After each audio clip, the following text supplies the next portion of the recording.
You are now tuned in to the Premier Hotspur TV.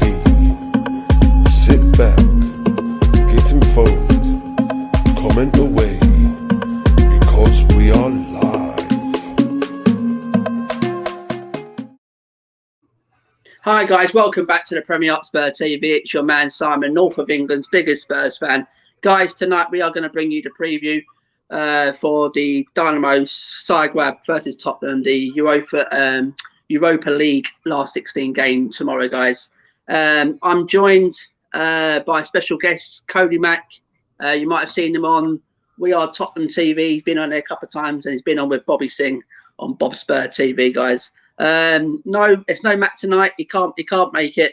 The co-host, he's busy with other things, but it doesn't matter. So, guys, get in the comments, smash the likes, subscribe to the channel, and welcome, Cody. Welcome to the channel. Thank you for accepting the invite for coming on.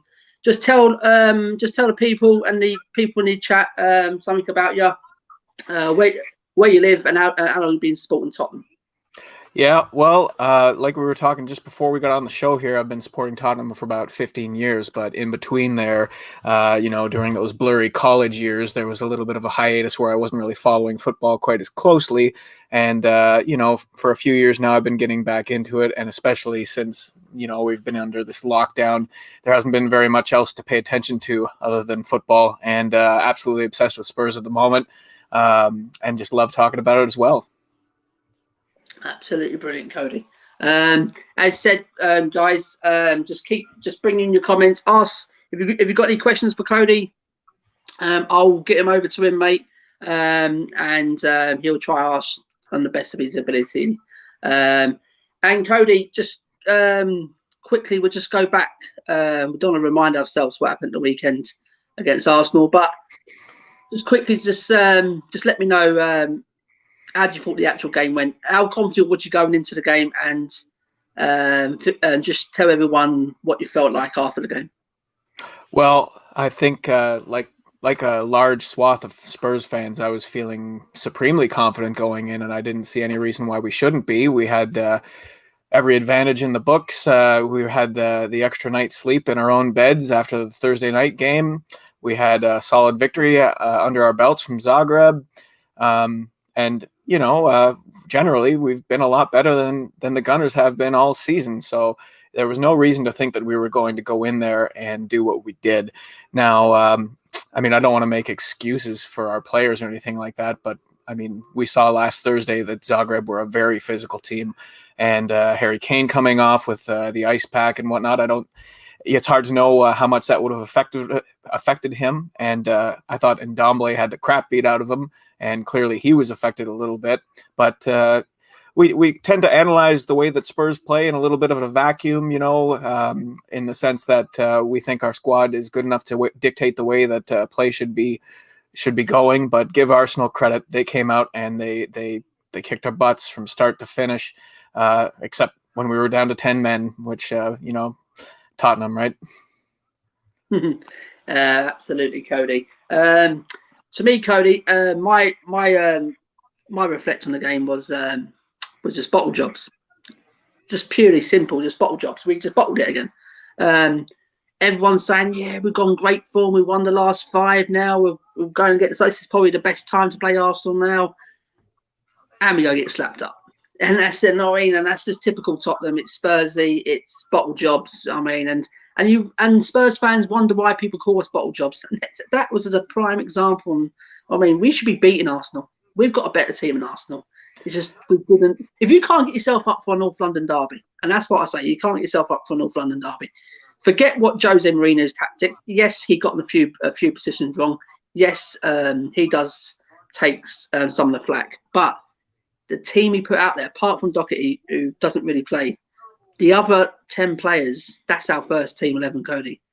There's no excuse whatsoever to bring to the table. I think something that's really frustrating is that it's a position that we've found ourselves in more than once this season, where the teams that are above us in the table have been dropping a lot of points on a particular weekend. Every time that we've been presented with that golden opportunity, we've squandered it. So, yeah, it's was a really frustrating weekend. I thought if we could kind of exercise our demons at the Emirates, maybe it would be the beginning of something, coming in, winning 5 on the trot.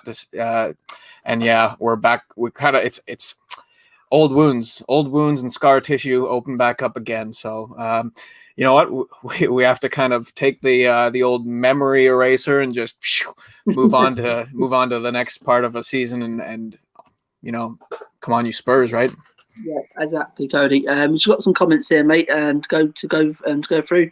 We've got George. George, thanks for joining, mate. Hello. How's it going, son? Yeah, we're all fine. I think Cody's fine as well. Renners, he's a Man City fan. Cody, if you want to make this guy here, he's a wind-up merchant. Yes, Simon. Yes, Renners, thanks for tuning in, pal. Disappointing on Sunday. Yes, disappointing, but hey ho, it's Tottenham for you. It's seriously, it's the same old Tottenham. Renners says Son is better than Kane. Yeah, I wouldn't say that. Paul says, "Hey Simon, are you okay, pal?" Yeah, I'm fine. I'm fine. And Renner says Jose out. Not just yet. Not just yet. Jules says Renner's he is not better than Kane. Jules says should have kept Pop. No, not in my eyes. Gota better than Aguero. Sean Gota. Jesus Christ. All right, so top 943. Yeah, Paul and top 943. Thanks for joining the chat, guys. Yes, Cody. So we go on to the last game of this Dynamo Zagreb. I think you picked on it with playing Harry Kane and Tungi, and it took the life out of them, didn't it? Because they roughed it up. They roughed it up, and I think it really did take the life out, especially Kane getting that knock on the knee. As you said, was that niggling him? I mean, was he fully fit? To me, he wasn't moving right. He wasn't the same Harry Kane. In North London derbies, Harry Kane is everywhere. He's like a rash. He's everywhere. He's around that pitch. He wants to get the ball, but especially in that first half, Cody, he didn't seem he wanted it, and I think he does. I think he's nursing that injury to the knee. And with Tungi, this guy frustrates me. He really did. I don't know about you, Cody, but he really does frustrate. He's a top talent, but he's got to sort himself. He's not consistent enough for me. He'll have one good game, he'll have one bad game, and to me, he hasn't turned up against the big boys yet. We've seen cameos in certain games, a bit of what he can do, but it's not consistent enough. To me, is he playing in the wrong position beside Pierre? Should he be playing more further up? I can debate that probably. We'll probably get the best out of him if we can push him up more behind Kane or something. But yes, definitely against that team, they roughed it up the other night. So, what was your reflection of that game against Zagreb in the first leg? Well, I mean, it was a professional performance. I thought we were the beneficiaries of some poor defense on their part, and we were unfortunate not to get a third or even a fourth goal because, man, we would be having a much easier time going to Croatia right now if we had that kind of cushion. But unfortunately, Jose's press conference today, he confirmed that Harry Kane will play. And yeah, I just think that we're running the risk of injuring some of our key players right now. I mean, yes, Tanguy Ndombele was pretty anonymous and really probably his worst game of the year against Arsenal. But like I said, you go back 1 week, I mean, there was probably 10 to 15 times that he took hard fouls. And that style of play that he's been playing all year where, the only way to really get him down is to take him down is, I think, starting to take its toll. But yeah, all we can hope for now is to take care of business tomorrow night and get ourselves through to the international break where most of our players will get a nice long break and we can recharge our batteries because we've reached the part of the season where each game that upcoming is more important than the last. So flexibility in roster selection, the starting 11 is going to get smaller and smaller. Yeah, absolutely. Just literally, as you go on, you said as we go on, we could pick up more injury. The injury to Son, thank God it's not as serious as what we think. It looks like he will be back for the Newcastle game after the international break. So that is fantastic news. To me, I don't know what your reflection on Son over the last 7 to 8 games. He hasn't been really on it. He hasn't been the Son that we know. Okay, he has been chipping in with a few assists, but it's not the Son we know at the minute, Cody, is it? Why do you think that? Why do you think Son's form's dipped a bit in the last probably 7 to 8 games? I would say it's the same reason that we've seen the form dip for a lot of our key players, and that is that they're being overplayed. You could say the same thing about Pierre-Emile Højbjerg. You could say the same thing about Ndombele. You could say the same thing about Kane. To me, I look at the Antwerp loss as being a turning point in our season, because that, when you saw the way that Jose hauled off 5 guys at halftime, and going forward after that, we really started to play stronger lineups, because it was proven in that game that our squad players can't take care of the weaker opponents. And so cumulatively, going back to the Antwerp game, we'd have to play players more than we really should have to. Harry Winks should be able to hold his own in Europa.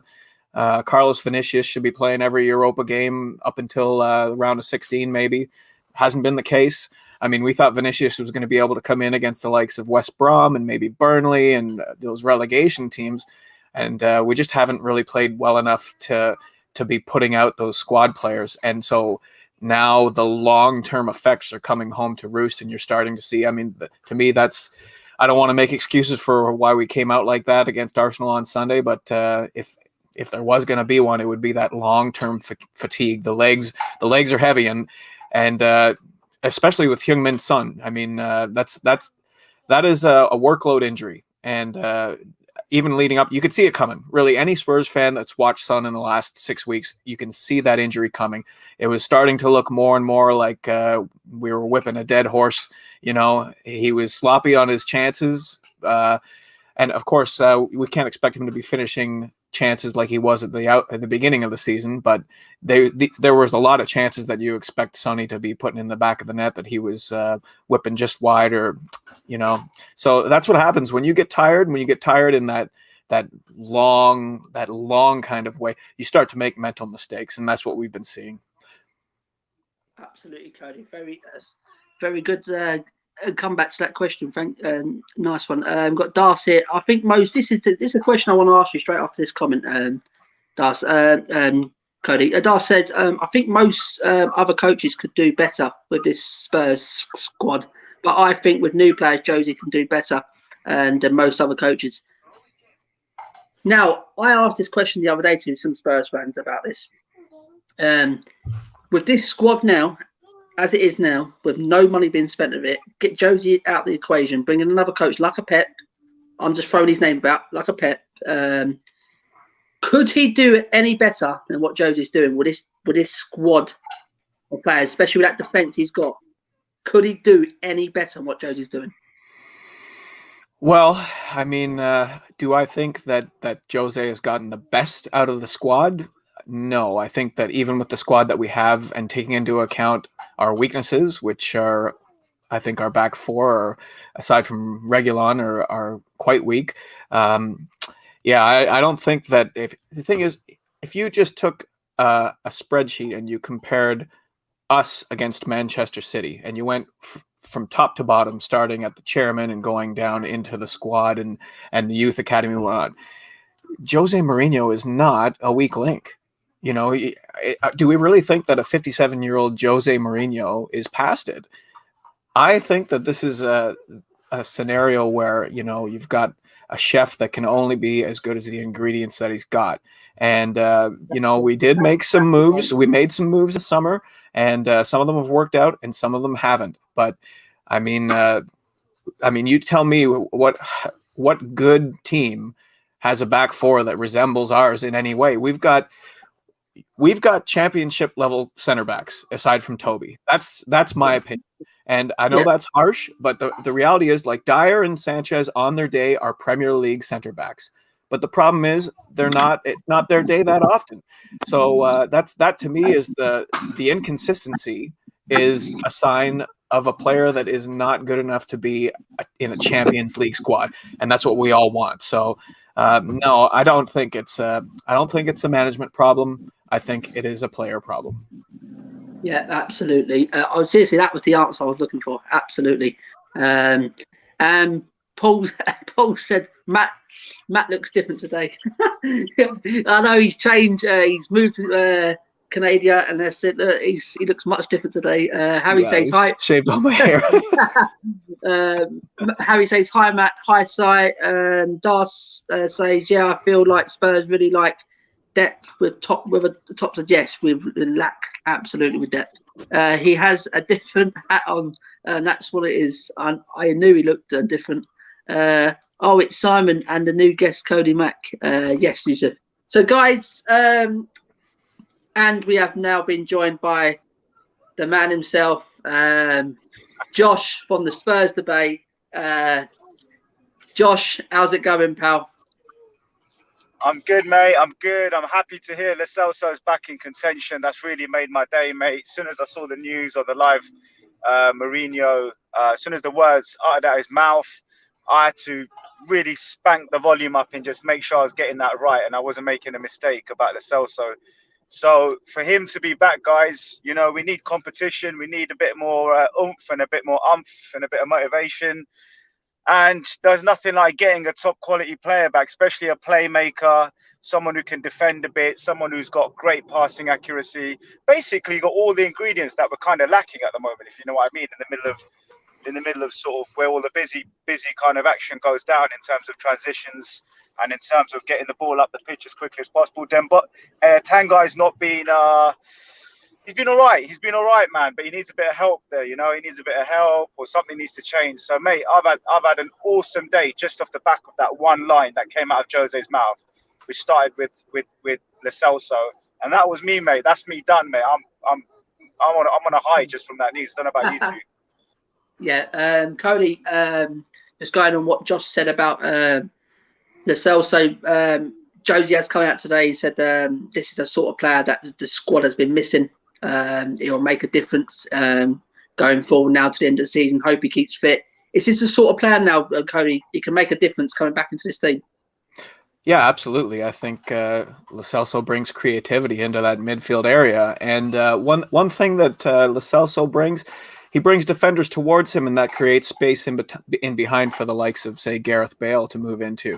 I'm really looking forward. Who knows if he's going to hit the ground running after being out for so long, and I'm not sure if I would want to play him against Zagreb, given how physical they were last week. But, you know, the Premier League is physical as well, so we have to see what Lo Celso has got, and we have to see if we can keep him fit. So, yeah, I'm looking forward to seeing Lo Celso back in the lineup. Yeah, absolutely. Paul says, yes, Josh Samosa on stream. Top 943 says, all right, Josh. Dar says, yes. Yeah, sorry, I wasn't trying to say a new coach is the solution to all Spurs problems. I don't think a better coach can do all that much better. No, I don't think so. That's what Cody's he wrapped it up clearly about that question there, Das. Josh, I asked a question to Cody a minute ago about the last game against Zagreb, that they did rough up Harry Kane. They did rough up some of our players. They were quite rough going. And Cody said that the likes of Tungi, he probably felt some of them tackles going in that game with Kane getting that knock to the knee. And that's probably why we didn't see the best of Harry Kane. So, what was your reflection, Josh, on that game before we crack on with the team news? Yeah. First of all, hi Cody, man. I didn't even say hello to you, so respect to you, mate. I know you've been on a few channels. First time I've met you, I've heard a lot about you, so good to be in the same room as you, mate. We're like a samosa today, an upside down one with three of us. So happy days.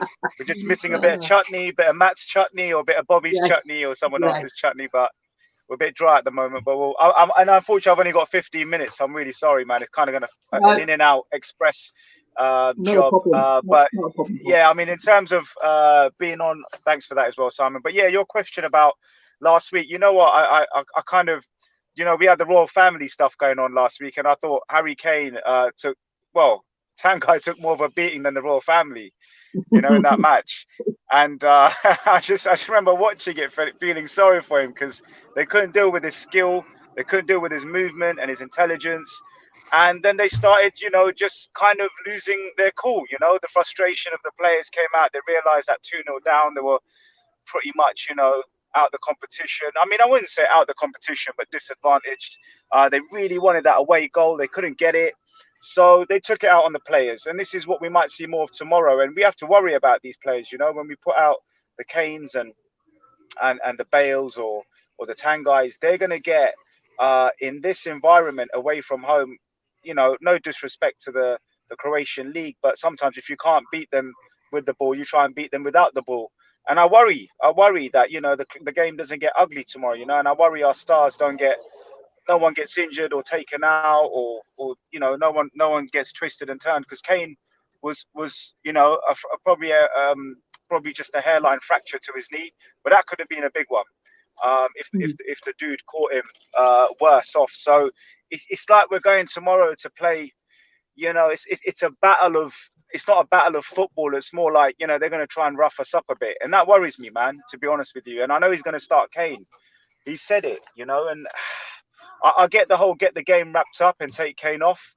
But we should be beating this lot with 2 goals in the bag without Kane, if you ask me personally. I think with 2 goals in the bag, it's not 1-0, it's not 0-0, it's 2-0, man. We should be doing the job. But, you know, at the moment, Spurs are making hard work of their victories, you know.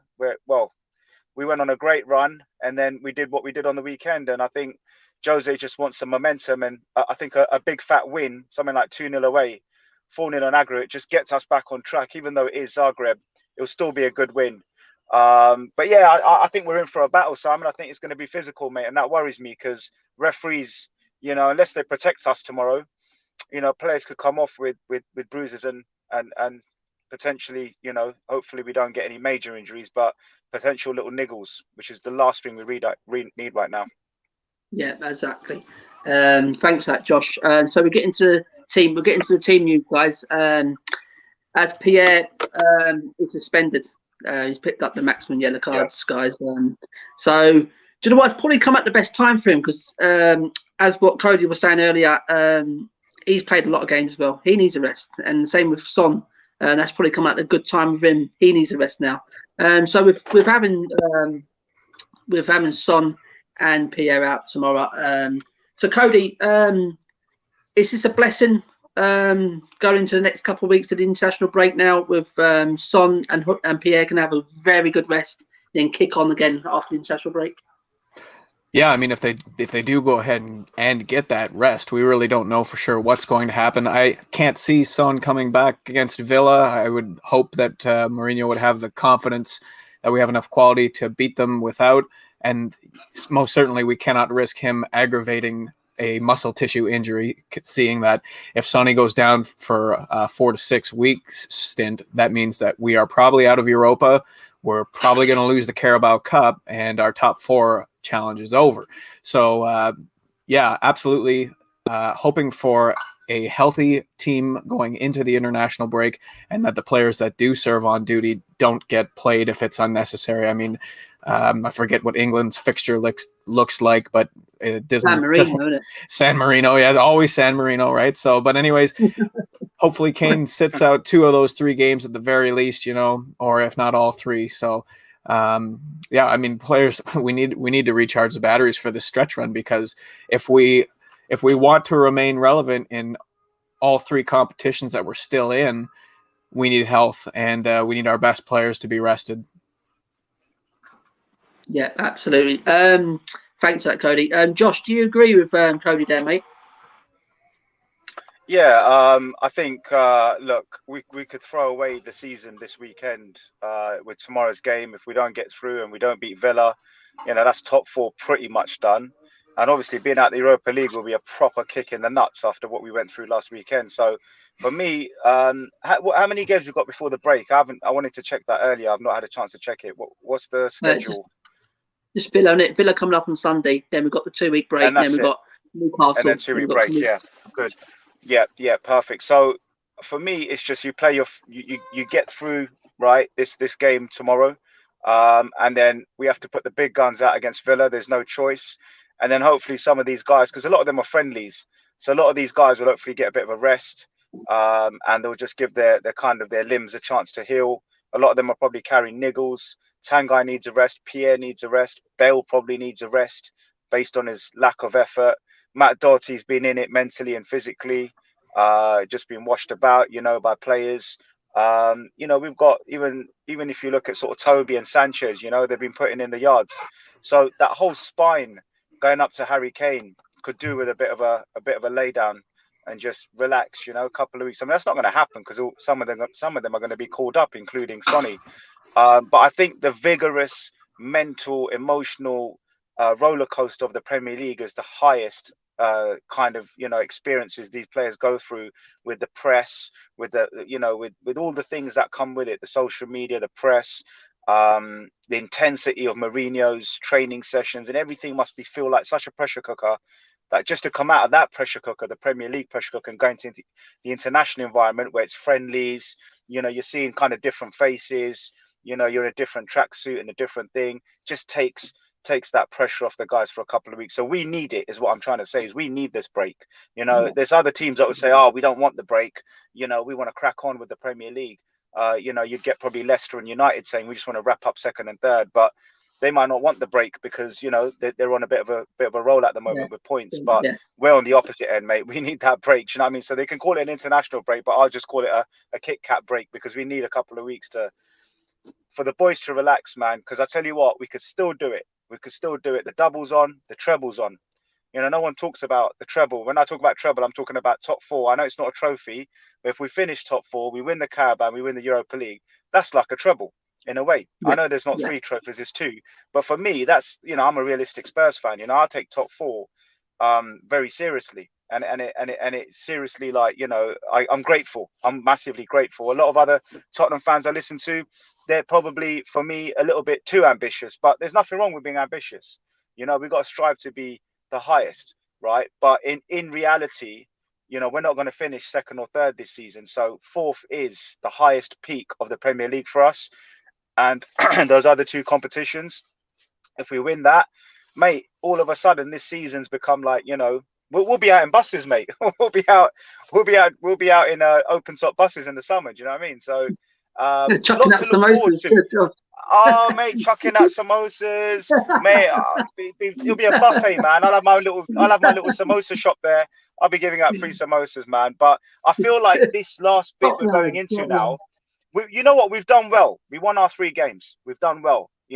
Let's give credit to that. And we did. We probably got a bit overhyped as well, because obviously we came crashing down against Arsenal. But the players have done really well to claw back top 4 with those 3 wins. So, Fulham away was difficult. But now we've got the Europa League, right? And Friday, Simon, is going to be a huge day for us, because Friday is the draw, I believe. Yeah. So that is another big event this week, that, we've got the game tomorrow and we've got Friday. If we get a good draw, everyone's feeling happy again. Everyone's buzzing again. It's that good feel. So let's see how we go, mate. But I'm quietly confident still. I've left the weekend's result in isolation. And I just think the boys will bounce back. And we've got too much quality for Zagreb. I think we've got enough quality for Villa. And then we've got those 2 tough ones, mate, in Man United and Everton, which is going to shape our top 4 challenge. Yeah, absolutely, Josh.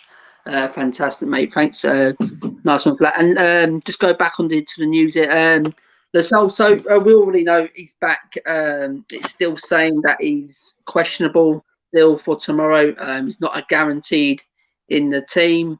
But I think Josie's got some obviously. I think he'll at least be on the bench tomorrow. And apart from that, guys, no new injuries reports. So that's fantastic news going forward. So the starting lineup, guys. Who are we going to put in goal? Would you give Hugo rest, or would you chuck him straight? Back in? I'll chuck him in personally. Yeah, I chuck him in too. Yeah, you can't take a chance. Not with the way that Hart's been conceding from range this year. That's just inviting. And the thing is too, I know it would be nice to go out there with a weak lineup, starting with Joe Hart, but that really does just kind of invite the opposition to start to gain some belief that they can come in and win.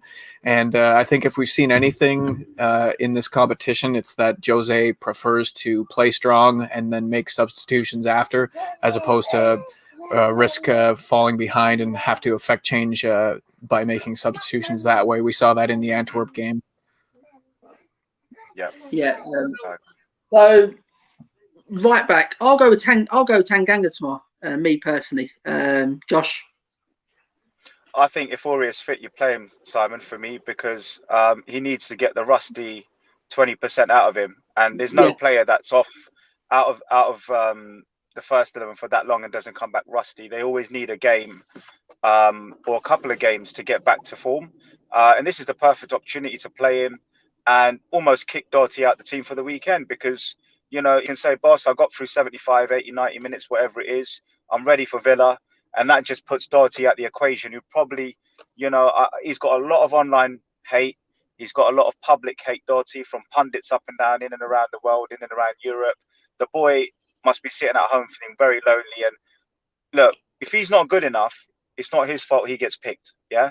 And if he plays in a system that doesn't protect him for his weaknesses or his challenges, we can't isolate him and say he's pure crap.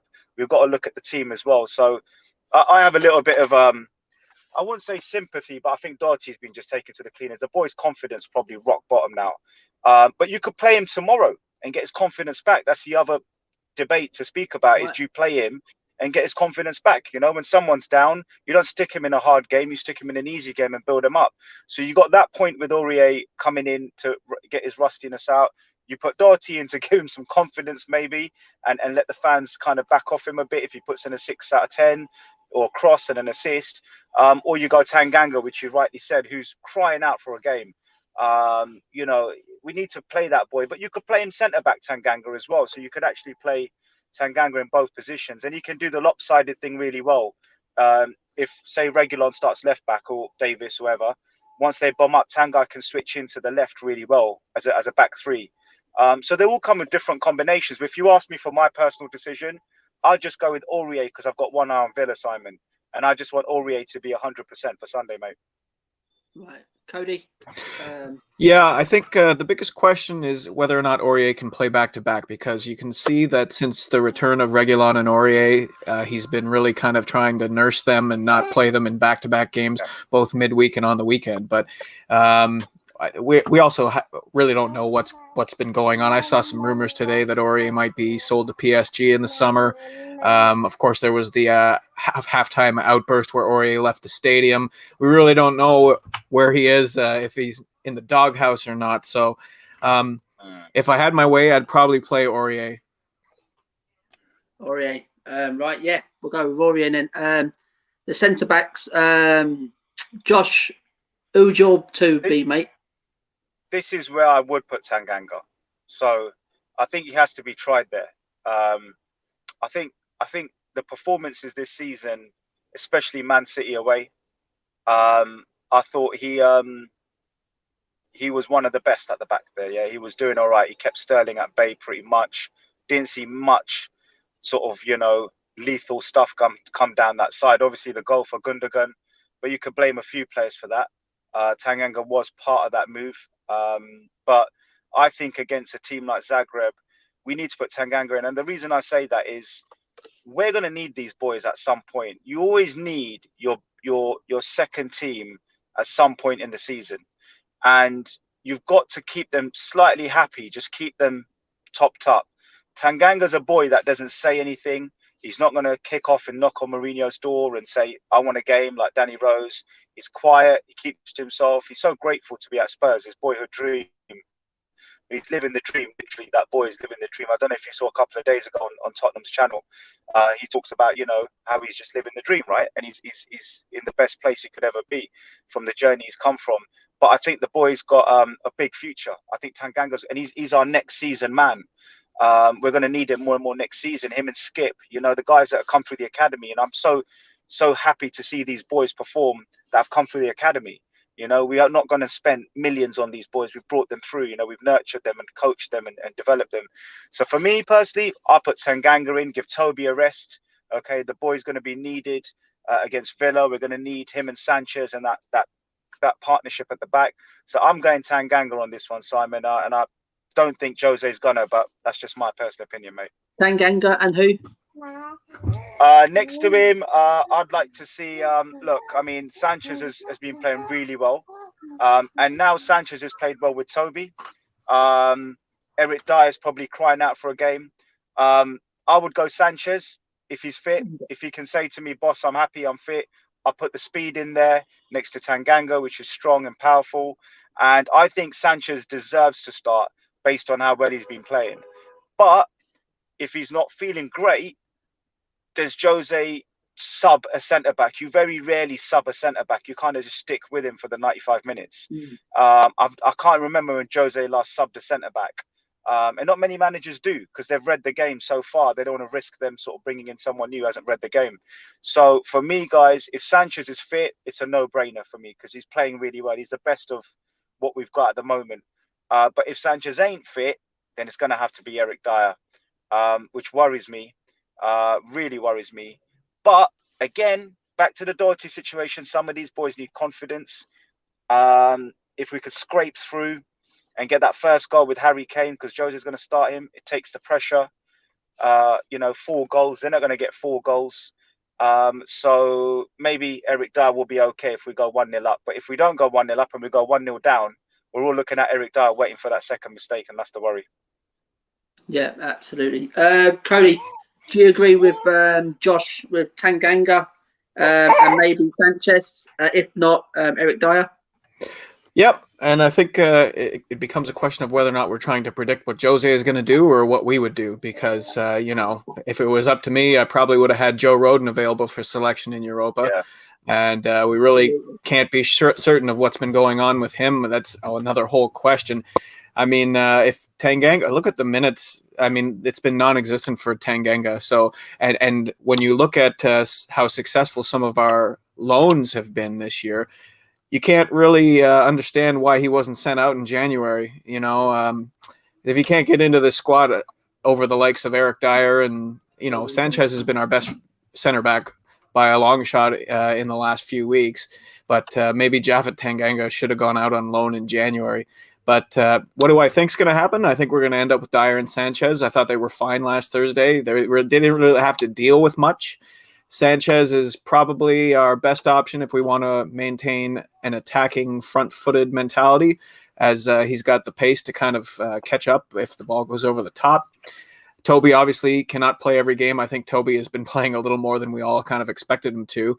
And so I see Dyer and Sanchez playing, and Tanganga, I mean, who knows if he's going to even see time at center back under Mourinho. Yeah, absolutely, Cody. So left back then, guys. Would you go with Davies, Josh, or would you go with, or would you stick Regs in? I think if you're asking me this question and we're 3-0 up and Bale had put that last-minute chance away at the lane, it's easier to put Davies in, and save Reggie. But I think Mourinho is going to go out there to wrap this result up, guys. We just need that one goal. We just need Kane to get a couple of shots on target. And the way Kane's playing, if you give him a couple of shots on target, believe me, he's going to take one. So I think down that left-hand side, without Sonny, we're going to miss his pace. We're going to miss Sonny's movement. So we're going to need Reggie to put in a performance for me down the left flank. Whoever he starts down the left, they're going to need a bit of help. And I think Reggie can get up there and overlap. And for me, there's no question that, there's no debate with Reggie or Davis. We know that. We've discussed that in detail. There's a massive difference in both players. I think if you're going to start Sanchez and Dyer, you need some reliability on the left-hand side. You're then carrying another weak passenger if you start Davis, and then everything starts to look a bit shaky at the back. So for me, it's got to be Reguilon, and I think he'll get a lot of joy. And if Kane's up top, which he's going to be, then Reguilon finds him, and that could be the making of the first goal. So it's a no-brainer on that one side for me. Right, Cody, do you agree with Josh? Yeah, I pretty much echo what Josh said. I think if Mourinho is going to go out to put the tie to bed early on, you have to think that Reguilon will be one of the players that's going to make the roster, and that with being able to do 5 substitutions, that you might see Ben Davies at the 60th or the 75th minute if we are looking at a lead, or even if we're tied. I mean, it's tough because I know we look at Ben Davies and it's hard to compare him to someone like Sergio Reguilon because Davies is literally incapable of anything dynamic. But if we're looking at the Ben Davies scale of performances, last week he was quite good. I thought, aside from causing the one chance that they hit into the side netting, he made the best defensive play of the game. And other than that, you didn't really talk about him that much. And that's pretty good for Ben Davies, right? So, yeah. Again, it comes back to the same question as with Aurier. Is Reguilon fit to play back to back to back? Or, is he still trying to kind of baby him along and save him for the Premier League? But, yeah, I mean, if I had my way, it would be Reguilon to start and go from there. Yeah, absolutely, Cody. Nice one, mate. Just got some comments here, guys, to bring you. Paul said, would you take Rodgers at the end of the season? That's probably for another one, but for me, I'd still give Jose more time, me personally. I don't see us getting fourth. Chelsea won't drop that many points. You never know. You never know. Keep in there, guys. Just keep in there. Used to say, "Oh, Josh in the car story is back." D-Chex Kane says, "Can we please fire Dockett and Dyer?" Yeah, end of the season, pal. The Yid Kid, thanks for joining, pal. If we make into the quarterfinals, I'm going to be more confident that we can win this thing. And he then goes on to say, also, love the stream from a new subscriber. Thanks for subscribing, guys. The Trax Kane goes, what's happened with Rodon? He's not being registered for this competition, and we don't know what's going on with him.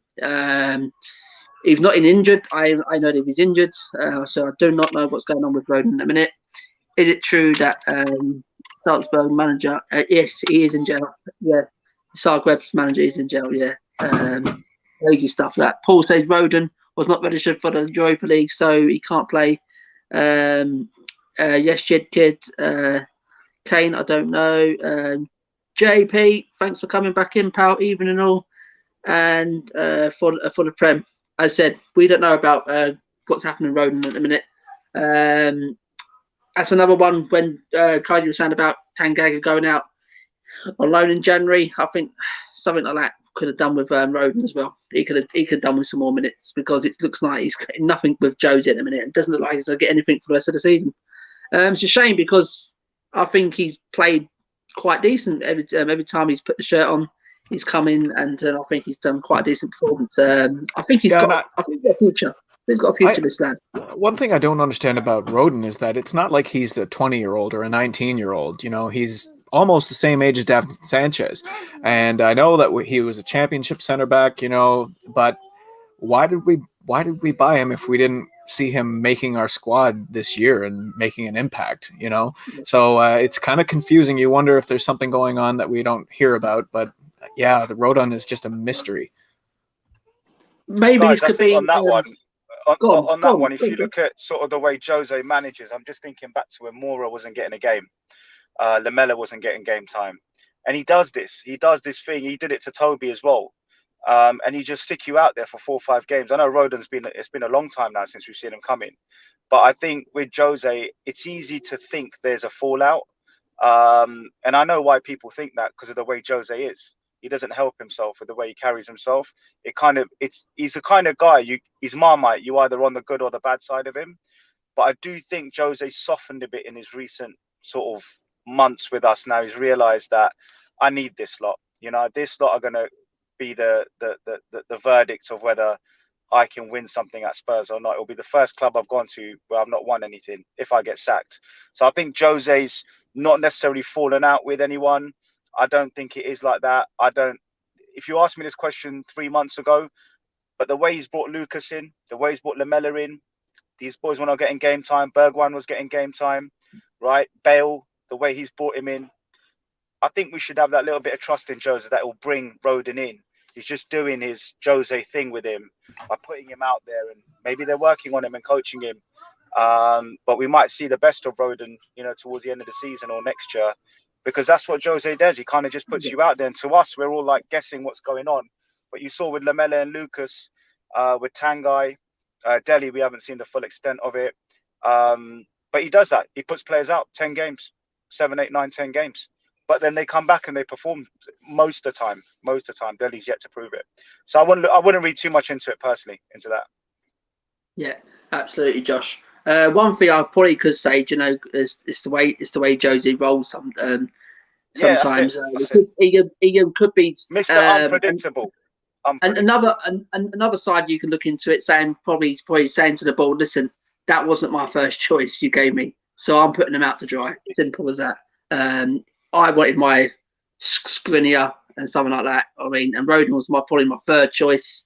I mean, so it could be something like that. That's how Jose rolls as well. That's how Jose plays.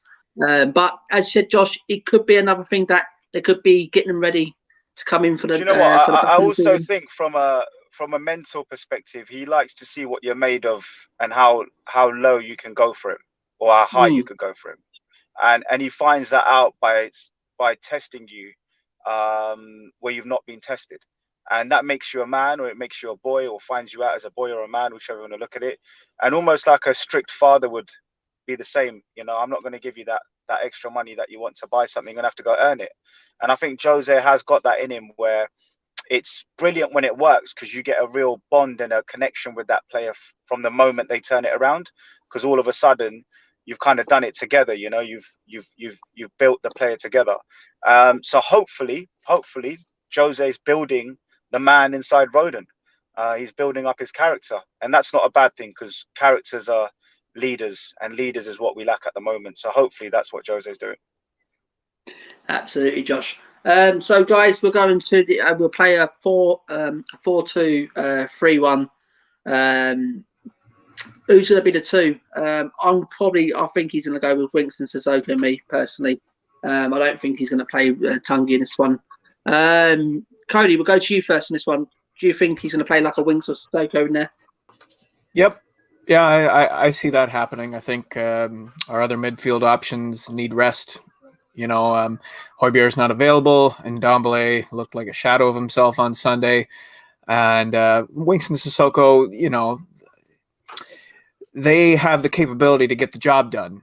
Now, whether or not they show up, which it's been a bit of a Jekyll and Hyde with them this year, both players, we'll have to wait and see. But I think he reserves Tanguy as a possible substitute if we need a moment of magic. And I don't really see him throwing Lo Celso into the fire first thing. Right. Nice one, Cody. Do you agree with Cody, Josh? Yeah, I think Sissoko and Winks are. I say this with caution. Should be able to deal with Zagreb.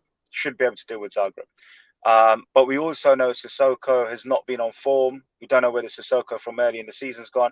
I feel like Sissoko's is that he's at the end of his. Has he got a move left in him or not? I don't know. Not at a top club, anyways. Not at a top club. So is he one of these players that is he really bothered to fight for his place, or is he looking to move out of Spurs now? And I know we'd have no problem selling him if the right offer came in. But I just wonder if he's lost it for Spurs, if the love's gone, if the will and want's gone. And that's why we're seeing these half-hearted performances, because I think Sissoko will be sold this summer. I don't see a place for him in the future of this club, and not where we're trying to be and where we're trying to go. So for me, Sissoko's kind of just playing in fourth or third gear, whereas the hungry Sissoko, the proud Sissoko, we've lost him. But that's because he's lost his place. So I worry about Sissoko. And Winks is another player who sees his future outside the club. So with both of them, you're looking at both players that don't really have the heart and soul for Spurs anymore, because they're not first team. They're not even subs. They're just kind of sitting there riding out the season with Tottenham now. So putting two kind of players in there that kind of want to leave in the summer is dangerous. But you'd like to think they want to prove themselves and fight for a first place. But Winks knows he's not getting in that team. He knows Skip's coming. Sissoko knows he's not getting ahead of Tanguy or Pierre. Both players are just basically half out the club already. And that's what worries me, man. The mentality of the players. They're not going to give 100%. They're going to give 75. But even at 75, we should be okay. But he might start Tanguy. Because they couldn't deal with Tanguy. They could not deal with Tanguy. They had to batter him and beat him down. I won't be surprised if he starts with Tanguy. Me personally, I'd go Tanguy and Sissoko personally. But I think he'll give Tanguy a rest. I just can't see Winks and Sissoko as a pair. I just don't see them performing well. But it is Zagreb, so they should. But mate, I'd go insurance on that and put Tanguy in personally. Yeah, nice one, Josh. I need to go. Yeah. I need to go. So I'm really sorry, man. I need to go. Josh, nice one. Thank you for coming in. Absolutely appreciate it. I'll be listening. Thank you for having me. Sorry about the short visit. Yeah. Nice to meet you as well, Cody. I will try and get you on Spurs debate as well at some point when we have our 3-hour sessions. They're the best. When there is no agenda. The agenda is just Tottenham. Yeah, we don't have agendas on these 3 hours. And, God bless anyone who has to watch all 3 hours of it, but it is proper therapy. So we'll definitely get Cody on the next one, Si. And thanks so much for inviting me, mate. All the best, and I'll keep listening in the background. Everyone go to the Spurs debate on YouTube. Go and follow Josh. Absolutely fantastic. Go and follow this guy. Cheers, Josh. Cheers, lads. See you later. Cheers, Josh. See you soon, pal. Yeah, mate. The Yid could say who's going to win Chelsea versus Atletico tonight. That's going to be a tough game. Me personally, I think Atletico's going to do this one. We've got Pierre. He's in the chat. Is this Pierre keeping an eye on us tonight, Cody? We ate the boys in blue. Sorry about that. It's got a few here to catch up, boys. Keynes says the thing I don't like is Dyer and Sanchez don't deserve to play or get the chance. I'd rather play Young. Pierre says I wish I can play tomorrow. Facts and stats. Thanks for coming in, pal. The Celso, yes, he could be in this squad tomorrow, mate, and he could start. We don't know yet how far he is with the Celso at the minute. Paul says, how have Leicester manager to recruit so much better than we have, or are they being coached and managed better than our players? Bits of both, I think. Bits of both there, Paul. I think that's probably for another show, Josh. JP says we have the general in our chat. Yes, we have the generals in the chat. He's keeping an eye on us. I could play centre back if the boss gives me the green. If the boss gives me the right. JP sounds like the Celso will start tomorrow. Well, let's hope. Let's hope so. Yes. Goodbye, guys. Yeah, thanks, Pierre. Good luck for the rest of the season. JP, get well soon. Will, Josh, mate, always in his car. Yeah, he's always in his car. Josh, he's a busy man.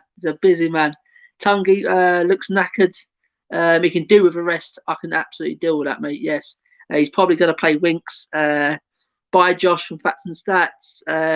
JP, we all just want the best for Tottenham, of course. Eunice says, yes, Atletico will do it tonight. Yes, Eunice is an Atletico fan and a Spurs fan. So go on, Atletico. Dar says, oh, yes, have you thought about making a Discord for chatting and stuff? Not really. No, I haven't.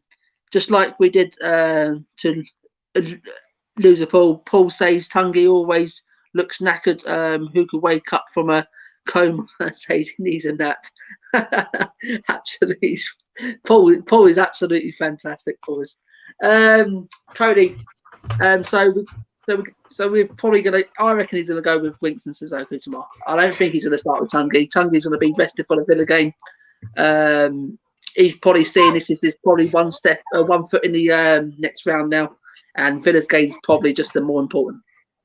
Yeah, I agree. And just to kind of build on what Josh was saying about Moussa Sissoko, I mean, Yeah, you can really see that his entire role at Spurs has been a little bit undermined since Jose has come along, and you kind of got a hint of that when you watch the Amazon Prime documentary. You know, they had that first training session, and I think it was Joao Sacramento said to him, "Sissoko is one of the big leaders in the locker room," and Jose's reaction on camera was, "Oh shit," you know, like.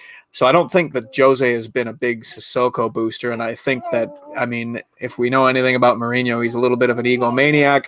He wants to be the biggest voice in the room, and he wants the players to be on side. So, yeah, it wouldn't surprise me at all if Sissoko gets moved on in the summer, especially considering his lack of a key role here. Yeah, absolutely.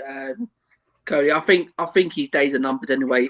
His age is not on his side no more, Cody, with Sissoko. And with Harry Winks, it looks like he wants to move to abroad. He's come out and said that he wouldn't mind going to Spain. And I think that will suit him over Spain. It's just a bit of a slower paced football, Winks, and he probably can suit that style of football over there.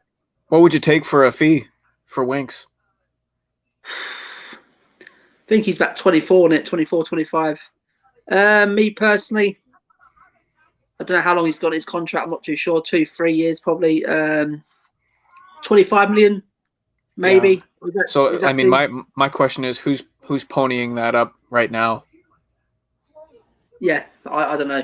I don't know. Absolutely works on paper, you know, and you could say that about a lot of our squad, and I think that's going to be a problem for us. You know, we're not going to be willing to take a loss on some of the Deadwood players that we need to move on in order to refresh the squad. You know, there's not so much we can get by bringing back our loaned players. And if we are going to, I mean, we need 2 new top center backs. We really do. And if we're only going to be buying players with the money that we can generate from selling them, that is not good news for Tottenham Hotspur. Yeah. This is the problem we've got, mate. Some of the Deadwood, no one wants them. Absolutely, and as you said there, who's going to come in? Who's going to come in and pay this sort of money? And then Daniel Levy drives a hard bargain. He drives a hard. You know what this guy's like. He will not take nothing less than what he wants for the player. And let's just get rid of him. I mean, just get rid of him. If someone says 15 minutes, yes, let's just get him off their books. Let's just get rid of him. Okay, if we take a loss, we'll take a loss. But Daniel Levy doesn't do like that, does he? No, he doesn't. But I mean, if one of the only clubs that's going to have the money to make any kind of purchases is going to be Paris Saint-Germain, and we've been linked with them on several different players: Dele, Serge, Hugo Lloris. I mean, if they're willing to pay what Levy wants to pay, I know this wouldn't be a very popular opinion, but I would be looking to move Dele Alli on. If moving Dele Alli meant that we could afford to bring in a center back of top quality, I think that I would go for it in a heartbeat, because if you look at where the club is weak, it's at the back line. It's not in that number 10, that attacking midfield role, assuming that we can keep Lo Celso healthy, right? Absolutely, Cody. We do actually struggle with that centre back in a minute, and they are our main priorities in the summer. That back line, probably another keeper as well, because I think Hugo's declining and he wants that move. I think back with Pochettino. Will says here, Cody Mack, I'm thinking about starting a US channel for the streams and content in a US prime time. Let's talk, fella. Yes, Will, hit up Cody, and he's gave me the thumbs up. He's willing to do that. And JP says we need 2 centre backs, a right back, 2 midfielders, and a possible another striker. Well, we've done this, but we're going to go on do another debate. Hopefully next week or so about things like this, because the actual last one was quite good. And going on to the 10, who's going to play in the? No, actually, we're going to play a 3. Sorry, it's a 3-1. Yeah, sorry. Who's going to play out right, wide right? Yeah, I think you see Lamela. You know, he's going to be suspended for the Villa game. Now, can he play 90 minutes without getting himself red carded again? Who knows? Like, I love Eric Lamela. He is the spice of life, let me tell you. But, you know, when you're playing FIFA and you're playing against a guy that only knows how to slide tackle, that's Eric Lamela. So, you know, I think that the North London Derby was the perfect microcosm of what Eric Lamela is. He can create a moment of brilliance and a moment of pure disaster. So, but I mean, I think he's the man for the job.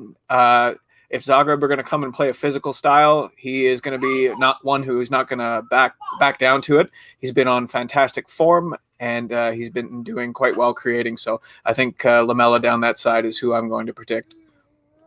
And quickly just mention his goal at the weekend. How good was it? Sorry, how good was his goal? Yeah, it would have been a whole lot better if we had won the game. I'll tell you that. Yeah, it's a real shame. Take that situation just purely on the goal. How good was that just to do that in the North London derby? You know what I mean? Well, it's tough because it's such a fantastic skill that you never see, but part of the reason that you never see it is because most players are capable of at least attempting to shoot with both feet, whereas Eric Lamela wakes up in the morning and puts on 2 left boots. So yeah, I mean, if we're doing it on a scale of 1 to 10 and how impressed I was, I certainly had a positive reaction to the goal. Like I'd give it an 8 out of 10 for sure. Absolutely, mate. Absolutely. I've got facts and stats. Says Dybala really wants to join Spurs. I think he'll be amazing with Kane's on the bow. Yes, he's an absolute sensational player. We were so close apparently last time getting him, and yet again the ball don't deliver. If we spend 40+ million on Paulo Dybala and we don't get a top center back, I will pull my beard out on your channel. Seriously. Seriously. Yeah, I mean, totally agree with you. Absolutely, yeah. Totally agree. Definitely in the summer, that's the position we need to sort out big time because we are going forwards. We are probably one of the best teams in the league going forwards. With the attack we've got, we can do with 1 or 2 more players, but priority is definitely the centre backs at the minute. You're only as strong as your weakest link, and like I was saying earlier, I think that we have championship centre backs. So yeah. JP says he with facts and Paul says what has been said facts and stats. JP said he done Lamela not calling in Rabona anymore. To me, Cody, quickly just on that goal, it was absolutely outrageous. Seriously, okay, he done it in Europe fair few years ago now. But to do it in the North London derby and the way he done it was unbelievable. Seriously, he's got nerves still. That guy, he really has got nerves. It was one of those moments, to be fair, that it's difficult for your brain to process when it happens. That moment where you don't even. It's almost confusing. It's like, did that just happen? And then you see the replay, and it just your eyes get big. It was fantastic. It just. Man, really kills me that we couldn't have won the game. But yeah, do you have Lamela starting as well? Yes, I'll definitely have Lamela starting. And who's going to play on the left? This will be an interesting because obviously Son's now is out till after the international break. Who would you play out? Who would you play out wide left? Steven Bergwijn. Exactly. That's what I was going to go. Absolutely, he can cut in on his right hand side. He's the only player that we possess that has the same level of pace as Heung-min Son. I mean, I think Sonny's faster, obviously, but Bergwijn can stretch a defense. If they want to try and play a high line, he can be a threat to kind of counter that. And, if we're going to play Winks and Sissoko in the midfield, Bergwijn will be a good fit to help track back and play defense. So, I really, I'm not quite sure why he's been left out. Maybe it goes back to that theory that Josh was talking about where Mourinho likes to take and put players on the shelf for long periods of time. He obviously has gone through a long period of lack of confidence. But man, doesn't it just feel like he just needs to bag that first goal and the floodgates just might open, like he showed a lot of quality and maybe just been on the wrong side of the inch. You go back to the game at Anfield. I mean, geez, if that's just one more foot inside the post, who knows what that would have done for him and our whole season. So yeah, I look for Bergwijn to start for sure. Yeah, absolutely. Stevie B, he when he was at PSV, he played on the left hand side. He cuts in on his stronger foot on the right there. So that's how I think we should play Stevie B. Play to his strengths. And yes, I think he has to start tomorrow, mate. He has to start for me. He needs some confidence blown into him. As you said there, he needs a goal. Once he gets a goal, I mean, the confidence that brings, I mean, so hopefully that can then move on to further things with Stevie B. Yeah, I'm not even sure who else you would start, to be honest, at this point. No, absolutely. In the number 10 role, who'd you put there? Yeah, I'd look for Dele Alli again. And I think if you watched Mourinho's press conference this morning, he talked about the return of Lo Celso being not only a benefit to the club, but that it might scare some players. And I think that he's looking at Dele Alli because, like they had their big kiss and make up after the January transfer window passed, and Dele got himself back fit. He got himself back into the squad. He had a couple of good games against Wolfsberger, and then really has been kind of doing what we've seen the entire season when he gets his opportunity in the Premier League, and that is he's been fairly anonymous. So, yeah, I would look for Dele to be starting in that number 10 role and to kind of be looking over his shoulder at Giovanni Lo Celso right now. Like, I mean, this is your last chance to stake a claim to a starting spot in this team. I don't know how many more chances he gets. Absolutely, definitely Dele Alli tomorrow, and I think you're actually spot on there. What Josie said, that just literally just says like Dele Alli, just watch out, Lo Celso's coming back, and it's going to be a big game for Dele. And as you said, I can't see him playing any few and far between now to the end of the season with Dele Alli and some of these other players like the Sokos and Winks and that. It's big. This is a big game for most of these players. So even if Steve Bergwijn plays tomorrow as well, it's a massive game for him as well.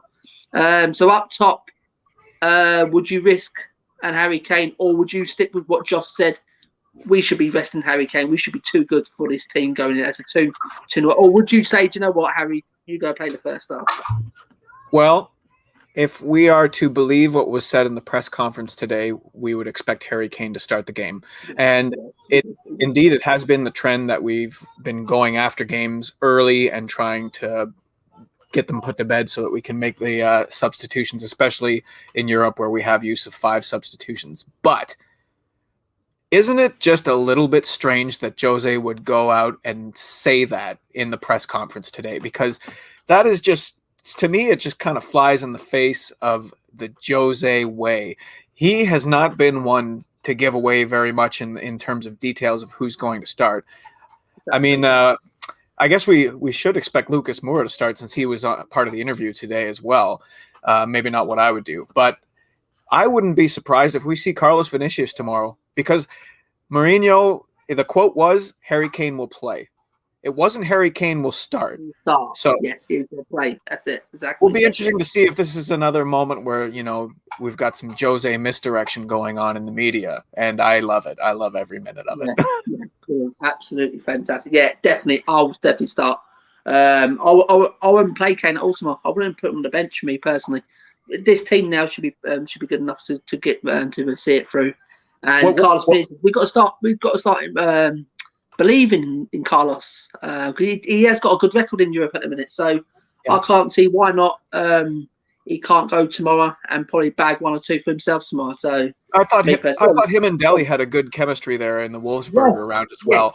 Yes. So and of course I think that Zagreb are probably 3 times the team that Wolfsberger were. They're much better. They're much better defensively. They're much better. They're more well drilled, and they're more physical. But for me, if Kane starts tomorrow, I would seriously question. Again, I would go back to the Arsenal game and say if Kane's capable of starting game after game after game, including the Europa, was he really hurt? And if he wasn't hurt, why was he missing in action for the first 80 minutes of the game? So, we will learn quite a bit about our club tomorrow when we see that starting lineup. But I certainly would hope that Vinicius gets the start. I don't know what's going to happen. That's probably the biggest question mark on the team sheet. Absolutely, Cody. Before we get onto the predictions, mate, and we'll head off. We've got Vats and Stats saying here, knowing Levy, Cody, you using tweezers or straight ripping your hair out with your hands. The death of 1,000 cuts. Paul says Levy won't pay 40 million for him he'll probably offers £6 and a bag of Haribo. It will be a shared size bag of Haribo, to be fair, Leafly. JP does he play Doherty again? I don't think so. I don't think he'll start tomorrow. Me, but personally, Josie said he is starting. Said no, I don't think he said starting. Harry Kane. He strongly suggested that Harry Kane would start, but he did not use the word start. Yeah. And that to me is that little back door that Jose likes to leave himself. Yes, exactly, mate. And he said he hopes you play him and he'll drop him for the Premier League games.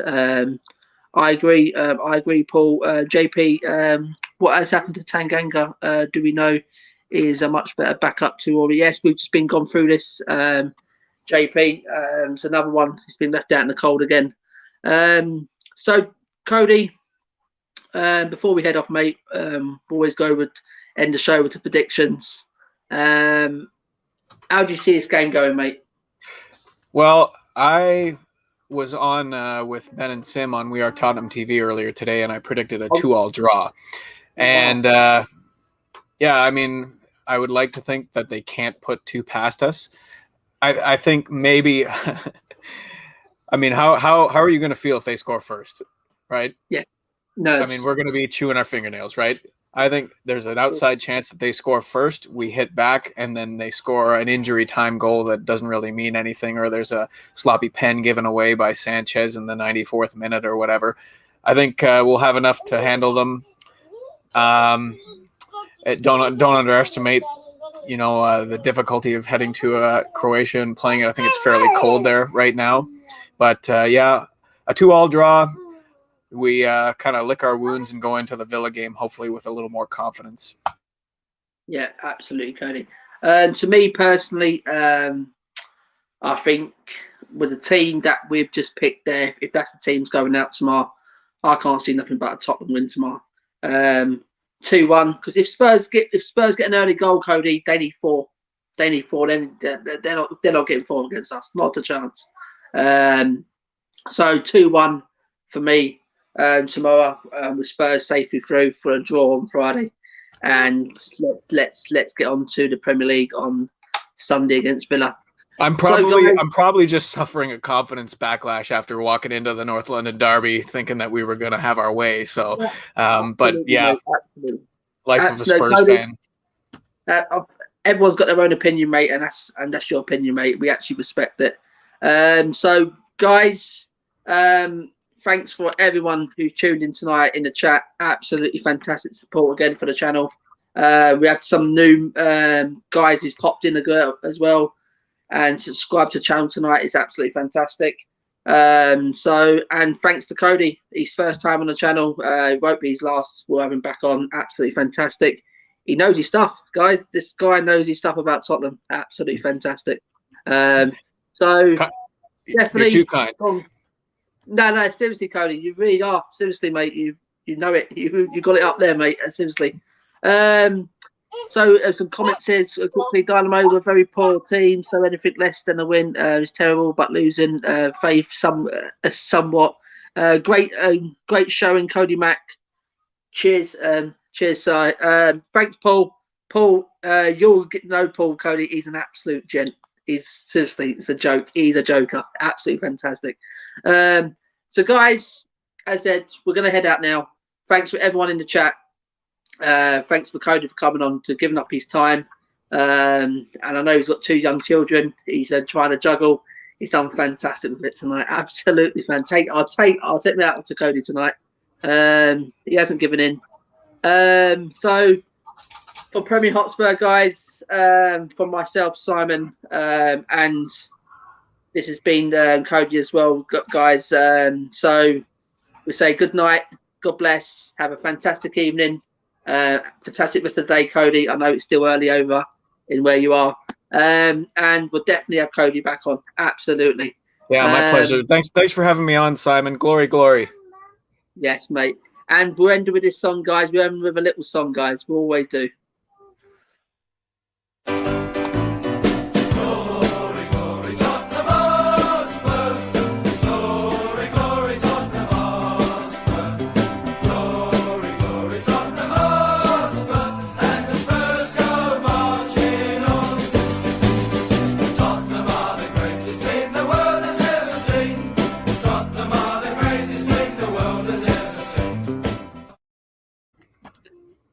Good night. God bless.